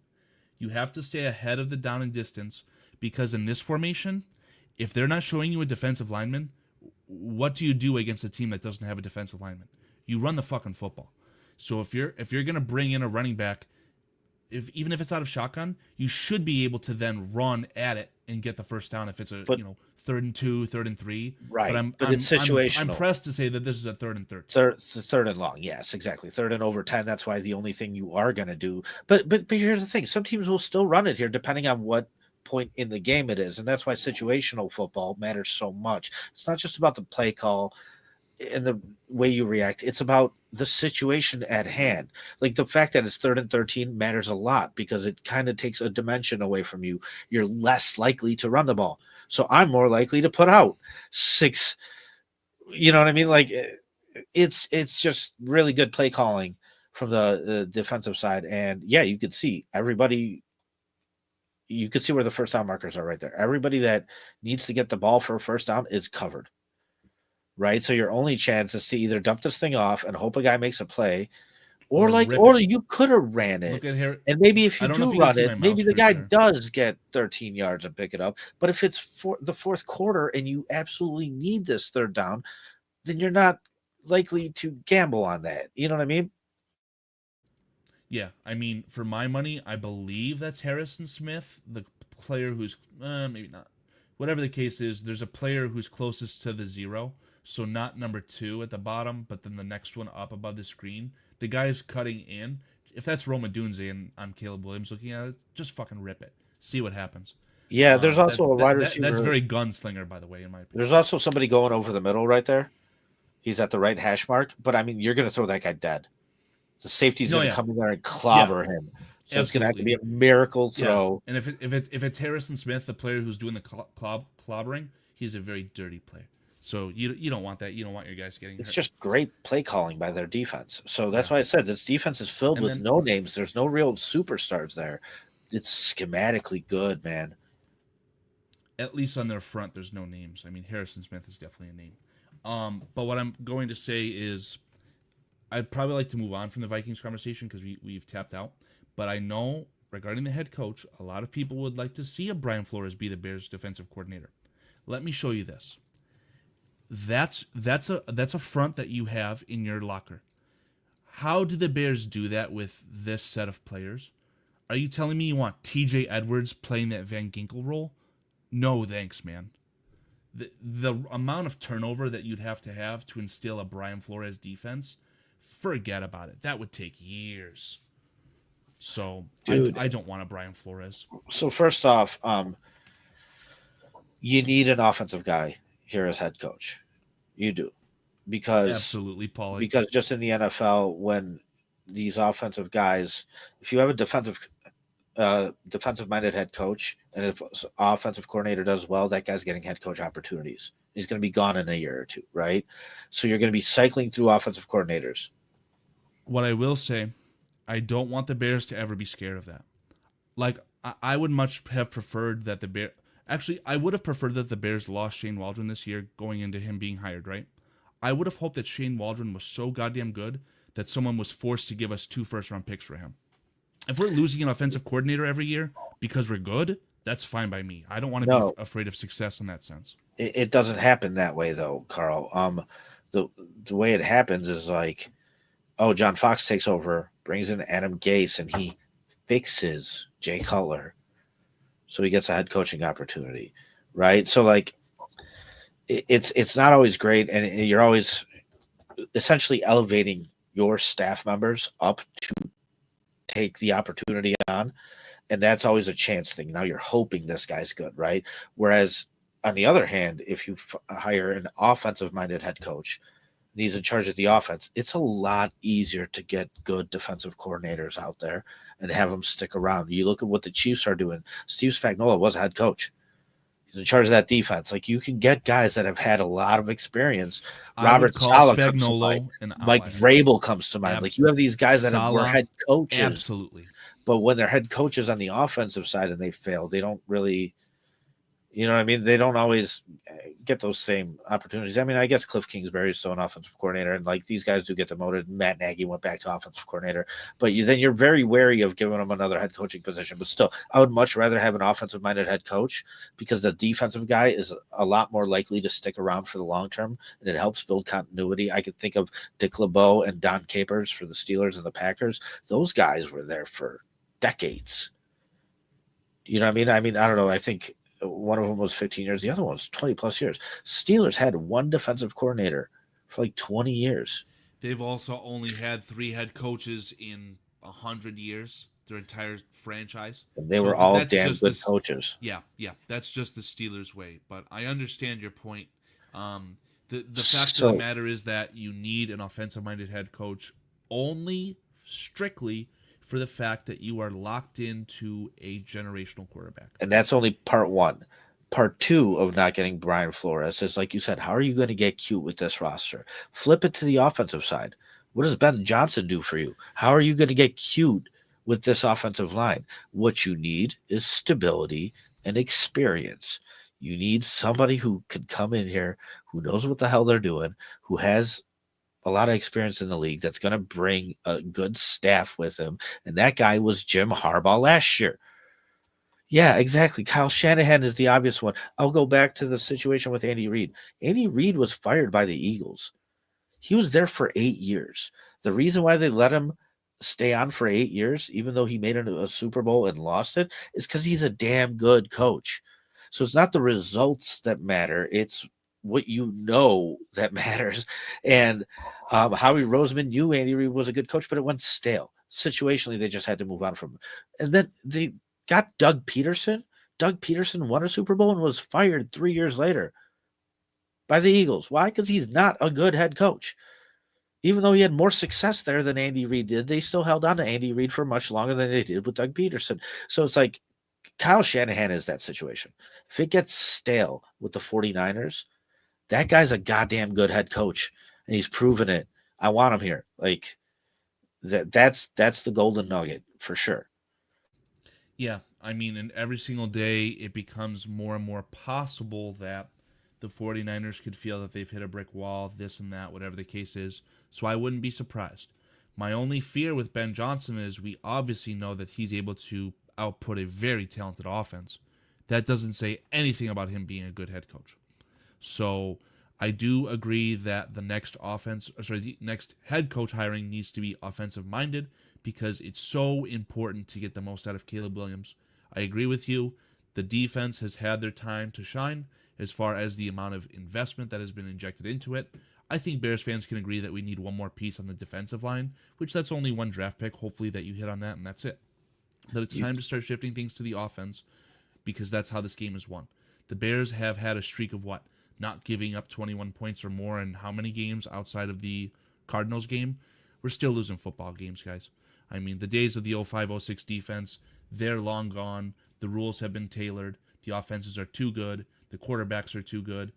It's time for a change in that regard. Paulie, I would like to know kind of your exact prediction for the game tomorrow because I wanted to address Owen's comment.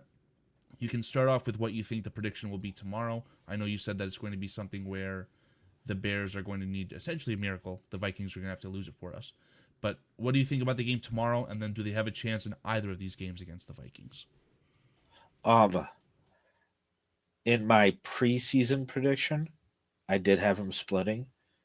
However, I also thought the Vikings were going to be at the bottom of the barrel.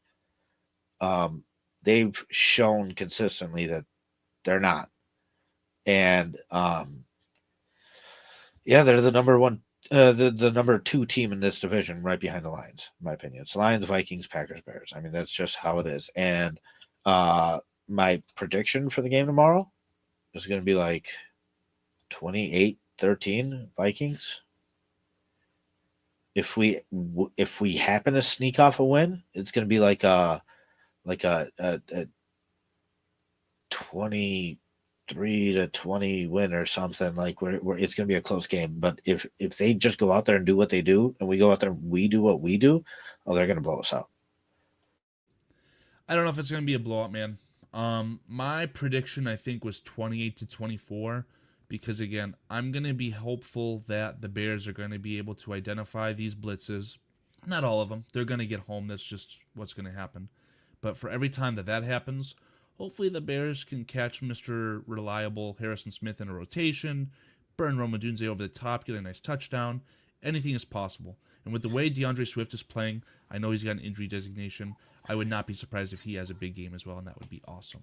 Anything As is far possible, but like the possibility is what we're talking about. Like for us to win, I think it's like a 5% or less chance. So what's most likely I don't to know about happen that. if listen, like you said, Justin Jefferson's their go-to. We're not even going to shadow him with our best corner. So we're not going to take that away. And that's what they do good on offense. Aaron Jones, bear killer, according to you. We're not about to take that away because we don't have like the defensive line to do We it. can prevent him from winning the game, is what I'm hopeful of. They I have don't know if plenty Aaron of other. Jones is going to run for 100 yards. I don't know if he's going to have 2 touchdowns as a receiver, but just slow him down. Justin Jefferson, no doubt about it. I'm not a betting man. If you guys want to bet, use BetUS. Mr. Justin Jefferson is going to go for $125 and probably a touchdown. He's going to get his, and that's it. Probably two. And Probably. And I know earlier in the pod you mentioned Tyreek Stevenson's downfall being that Hail Mary, right? And I was very high on Tyreek Stevenson in his rookie year because what I heard about him when he got drafted was, oh, he might slip up in coverage here and there and whatnot, but he's a hard hitting corner. He's a good tackler, and he showed that for sure. He's very tough. He'll get guys down. But then he also got 4 picks in his rookie year. So it's like, okay, even if he lets some coverage slip here and there, if he can make the big plays, that's worth it. However, this year, before the game against the Commanders, David said something to me, and he said Tyree Stevenson being a liability. And I was like, liability? And he's like, dude, don't pretend like he's played well this year. Just because like you like him or you like the name. He's like, he's given up some big plays consistently throughout the first 4 or 5 weeks. And the pinnacle of the mistakes happened against the Commanders. But unfortunately, Tyreek Stevenson was having a down year. So is that who's going to be lined up against Justin Jefferson? Is that our number 2? It's not that we're going to say, hey, Tyreek Stevenson shadow Jefferson. No, It's but going that's to who be who they're do going the to. Vikings scheme up against? Yeah, obviously him over Jalen, right? Like, dude, it's not going to be Or nice. ideally, if you're the Vikings, what I've been seeing and what Jack Sanborn just got exposed for, and what T.J. Edwards got very much exposed for against the Cardinals and the Redskins, the Bears linebackers outside of Tremaine Edmonds are not good in pass coverage. So the Vikings are going to be having those crossers over the middle, start outside, come inside, late into that zone, about that 10, 15-yard range, and they're just going to take our lunch money. That's for fact. And so why do we win this game then? Because I think that the Bears are going to start cooking on offense. I think that they'll be able to get some turnovers, get some points on some deep balls, and it's not going to be this little 10-13 game. My prediction is 28-24. Yeah, so like I said, the only way I have them winning is with the Vikings imploding. I believe when Sam Darnold threw his 5 interceptions, they still won that game, but they won it 12-7. I know last year when we faced them, we beat them 12-9 one time with Justin Fields. It was just nothing but field goals all game. Nothing but field goals all game. And that was with Kirk Cousins there. In their house. Our Yes, in their defense house. has the ability to shut them down. I don't So know if it'll happen. if we win, which is extremely unlikely, I think the manner that it's going to happen and is going to be low scoring.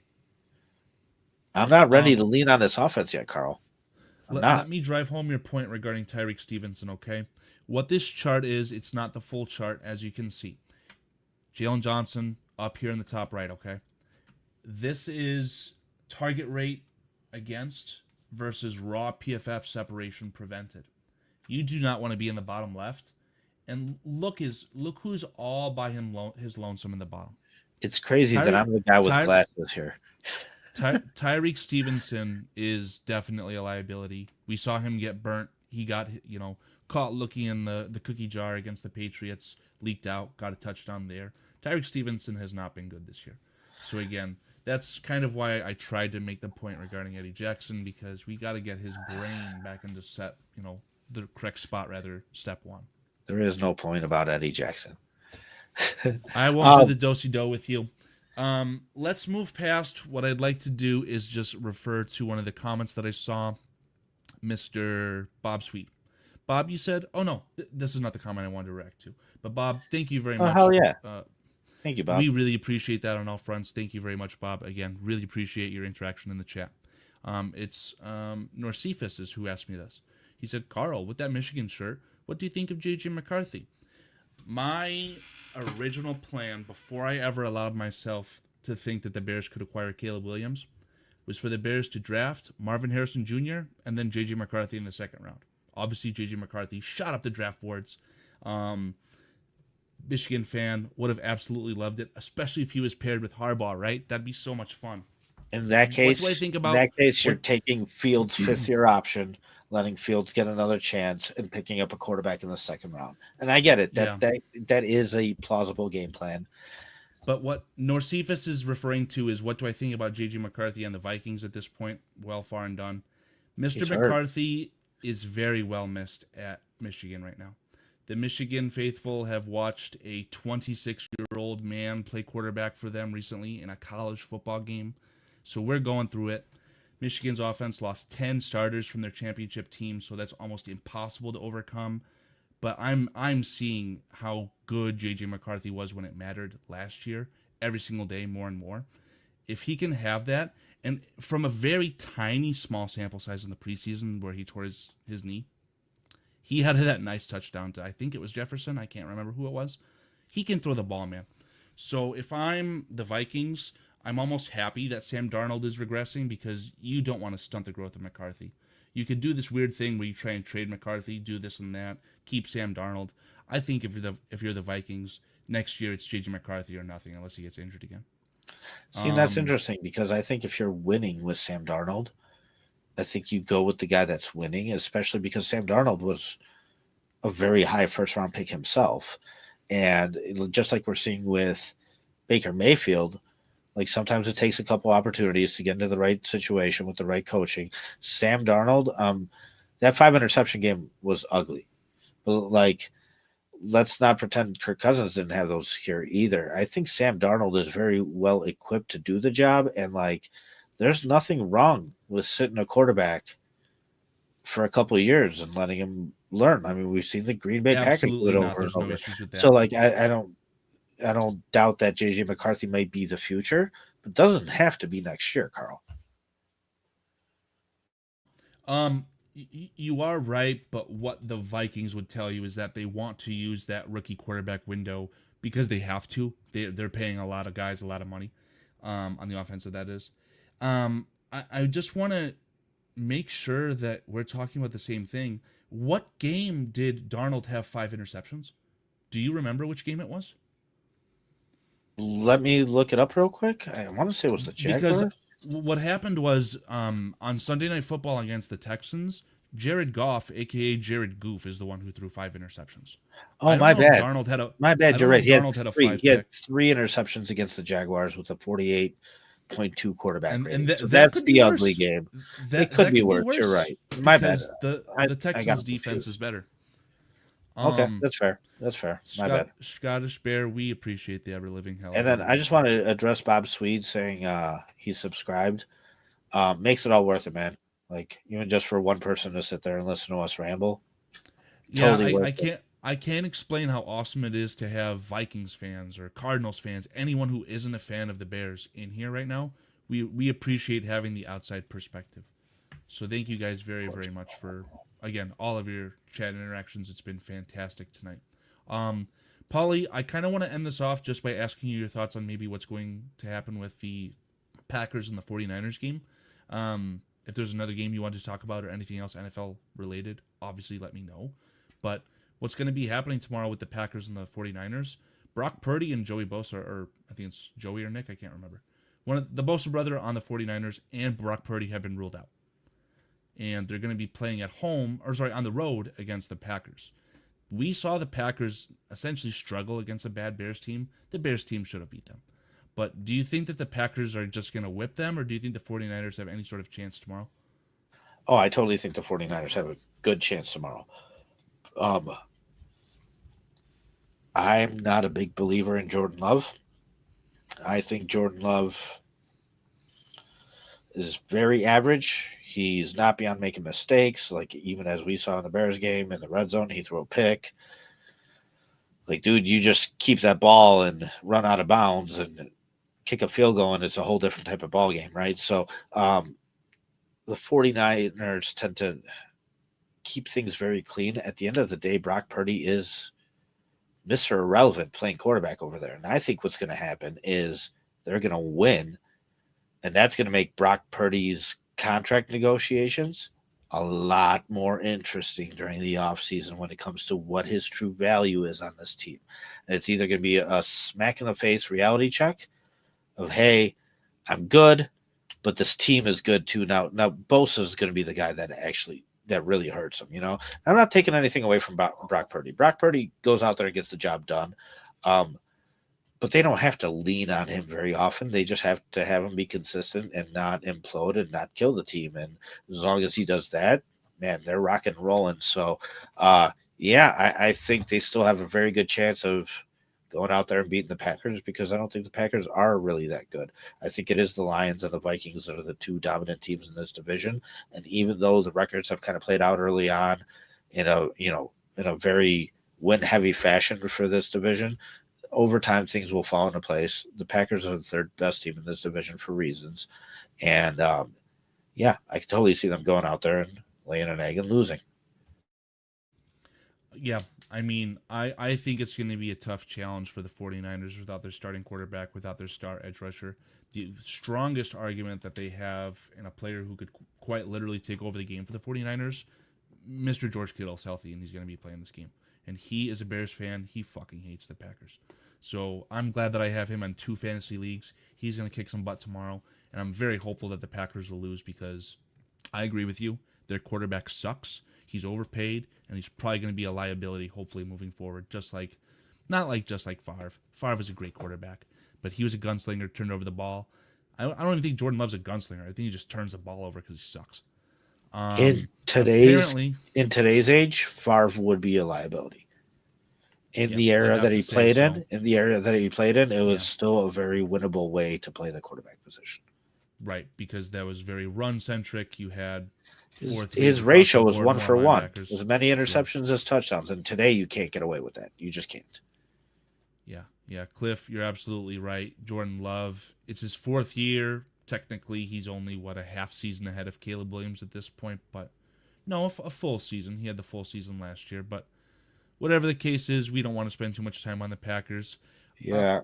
Just one more comment real quick. The true stat there is the finances. It's not about how long you've been there and everything like that. It's how much are they paying you? And they're paying you a lot. So it means that you have a lot of responsibilities on your shoulder. And Love just is not going to own up to the value of the money that they sign him for. That's what it is. Jordan Love, on an average annual basis, is tied to be the highest paid player in the NFL. $60 million a year, $55 million a year. It's disgusting money for bad quarterback play. 100%. I love that. Every Joshua Dobbs has its day. Fantastic. Paulie, I'm running out of steam, man. I think I've covered everything that I want to. Is there anything you kind of want to put a cap on this? Any topics you want to talk about? Yeah, dude, this has been really fun. Appreciate your time. Even though we just got together tonight and we're like, hey, let's do it. And you said you were going to do a show and I just happened to hop on and whatnot. So spur of the moment type thing, definitely not planned, but we've had a ton of interaction from the chat, which is just awesome. Appreciate everybody that participates, everybody that listens. Carl, I love talking football with you, especially because we disagree a lot. And I love it. I love it back and forth, and I love a debate. And as long as you keep it respectful, which I think we both do, and yeah, that's what makes good football conversation. So, bear down, man. I appreciate you, and thank you. Yeah, I mean, to that point, I will disagree with you yet again, and actually today that I agree with you on a lot of stuff. I just like presenting the other side of the argument, the Eddie Jackson thing, whatever you have it. It's good talk regardless. It's fun to kind of think, but both sides, weigh both options, see what there is, come to the best conclusion. What about Absolutely. my communist style idea of paying players a certain cap percentage of of the total cap that David mentioned? I To know you that, said I TJ say had that we're gonna idea, and have I to was like, start "Oh watching a man, new NFL I league threw or that out there. I threw another that out football there one league. The time." NFL would Like, seek to exist. and you know what? And it's only because Deshaun Watson got paid 25% of the Browns cap. And I'm just like that. Bro, they Like deserve it. when, yeah, but They're when a Jamarcus Russell, joke. went out there and got paid all this guaranteed rookie quarterback money and then choked, the league started saying we can't keep doing this. And I know it went in effect right after Sam Bradford, but they just came out with, hey, these are going to be the rookie quarterback contracts. I'm wondering now, like, this is such a bad mistake. Every owner in the league hated the Browns for going out there and signing Deshaun Watson to guaranteed money. It put, like, dude, the Ravens were in such a crappy situation with Lamar Jackson because Lamar's like, well, I want to get paid more than Deshaun, all guaranteed. If he got it, why can't I get? Dude, that's why all the owners hated it. And I'm just wondering if, because it's money and it affects the owners, I'm wondering if that truly gets kind of looked at and addressed at some point as like there being a cap to the amount of percentage of a total cap you could pay one player. It's crazy. Yeah, there's so many different arguments to it, and I don't feel strong enough to have a strong opinion and present an argument to you because I don't understand the salary cap. But my true opinion of the salary cap is that it's a myth. So you could do something to where the quarterback is on a special scale. He doesn't account for the salary cap. Whatever the case is, couldn't care less. End of the argument is that Jordan Love sucks. Jordan Love, that Um, sucks. And I hate communism. I'm not a commie by any means. well, God bless you. I'd give you a high five if I could, but I was unfortunately, we're born talking into through it the though, screen right so now. I was born into a communist country. I Hey, if was. you're gonna listen to anyone, listen to Paul. He's got literal in real life experience on this type of stuff. Um, again, just to drive home the point of the chats, really appreciate the ever living heck out of you guys. Again, this is being simulcasted on 3 channels: Bears Country Productions, Thy and Spy, and Bearskifilm. If you guys want to subscribe to any of those channels, if you are not already, please consider doing so. And yes, while today was a spur of the moment thing, myself, Carl, Vitality, I will try and continue to do these Saturday night shows before games. If the Bears are going to be playing a Thursday night game next week against the Lions, I don't know if I'll be doing a Saturday night show at that point. Maybe I will. I don't know. We'll have to see. But I do want to keep something consistent as far as like a Friday, Saturday night thing. And if you are a fan of myself and you aren't a fan of Bears Country Productions for whatever reason, you can find me on the Bears Country podcast every Thursday at 8 p.m. Central, 9 p.m. Eastern, as Dan likes to say. Oh Mr. yeah, Mayhem, and glad I that you pulled appreciate up. you. I got to put that on screen. And I appreciate you, Carl, for even joining my co-host David on our channel for just a Tuesday night at 6:30 p.m.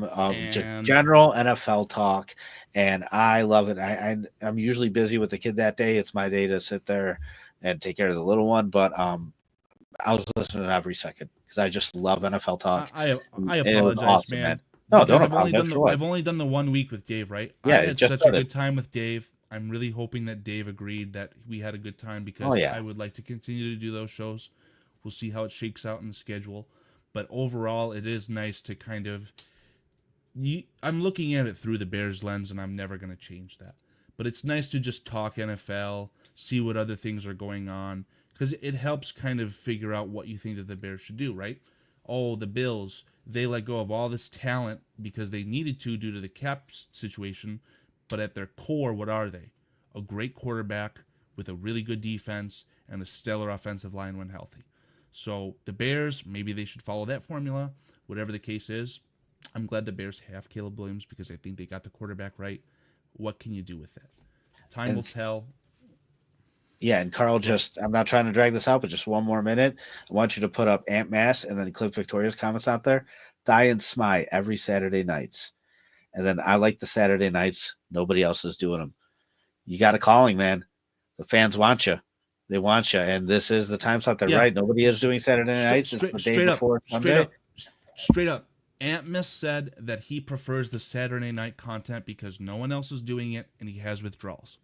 Now, Aunt Me Miss, I know too. it's not a drug problem, but I appreciate the heck out of how much you enjoy the Bears. And if you're going to spend some time with me talking Bears, I cannot explain how much I appreciate it. And how many And that times goes have to I anyone, not messaged just you Aunt being Miss. like, "Do you want to do a show, man? Come on, man, let's do a show." I Sometimes get the with itch, man. with I your do. Twitter behavior, that kind of reminds me of you. No, I'm just kidding. I'm just kidding, man. For all the old school people, I got these cheeseburgers, man. No, you get it? Yeah, you do. All right, let's do a show. Come on, man. It's I got these 7 o'clock cheeseburgers. on the dot. I need a crack rock. Oh, Okay, hell to yeah, that man. I should. Appreciate you. I'm gonna have to scrub out the little last bit of the stream for that. Man, Mr. Cliff is asking Carl. I'm trying to win fantasy this week with a bye guy on the bench. 5 guys on the bye. Ethical or sketchy? Wait, I have no idea what you're saying, Cliff. I'm trying to win fantasy this week with a. Oh, your opponent is on the bye? I don't know. I can't But decipher your comment, Cliff. but ethical or sketchy, regardless of not even understanding the first part. Fuck ethical, man. Like, you're trying to win. It's fantasy football. Go get that money. And I would like that logic to apply to these guys right here. Doesn't have to be fantasy football. Let's just get some wins, man. Yeah. I have 5 guys on the bye. Have to have 1 bye guy starting. Oh, so he's got one player missing because all his. Bro. And Cliff, you're expecting to lose this week. That's what you gambled on. So still, Hey, if you Sam- pull off a win, good for you. Sam Jones, first time viewer, great show, guys. Thanks, Sam. We really appreciate that. Again, simulcasting on 3 channels. All the links will be in the description. So if you're not subscribed to any of those channels, please feel free to consider that. And Various is saying, if Michigan wins Saturday, please do a show. Bro, is next week the game? I think next week is the game, man. Paulie, do you know what the game is? I have no idea. Carl, I pay no attention to college football. None. Michigan Wolverines versus the Ohio State Buckeyes. The team up. That's what they call them. I don't even know what they call them. I think Ohio State calls them the team up north. I'm trying to see if I can get their schedule up in front of me. That's gonna suck. They're gonna get wiped. It's in Columbus, I believe. They're gonna get wiped.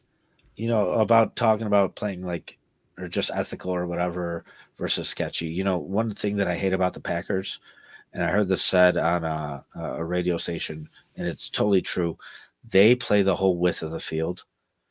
If you're about to run out of bounds and you don't do it fast enough, you're going to get hit, and you're going to get hit hard on the sidelines. They don't care. Like, I call it like almost like it's like this. It feels dirty, like this dirty way of playing football because, like, the guy's going out. He's not out yet, though. I'm going to hit you. And they do that constantly, and I kind of wish my Who are team you did. referring to? The Packers. They Oh, play the bro. full width of the field all the time, man. Like, and it's just something I've noticed with them consistently for sure. Where it's like, I wish my team would. There's a tone to set about toughness, and you know what I mean. And hitting people, that sets that tone. And I don't care if you're going on or not. If you're still in, you're still in. I'm going to hit you as hard as I can. They do that constantly. So, yeah, it's not ethical by any means, though. Yeah, as long as, like, let's say when you do that, the certain referee is going to say that it's dirty and they're going to throw a flag. You have to be able to coach your players to then take that out of them. But that sounds like risky business to me. Yeah, the flag's only there if it's late. So, and they do get it sometimes. They do. They got one against us. Live by the sword, die by the sword. All right, Carl. Thank you so much. Yeah, thank you everyone in chat. We really appreciate it. Again, if Paulie ever wants to come on, I'm at the point where Paulie, if you ever want to come on the Saturday night, Friday night shows, please feel free. You are very much welcome. And thank you to everyone today who watched. We appreciate everything. And until next time, guys, bear down.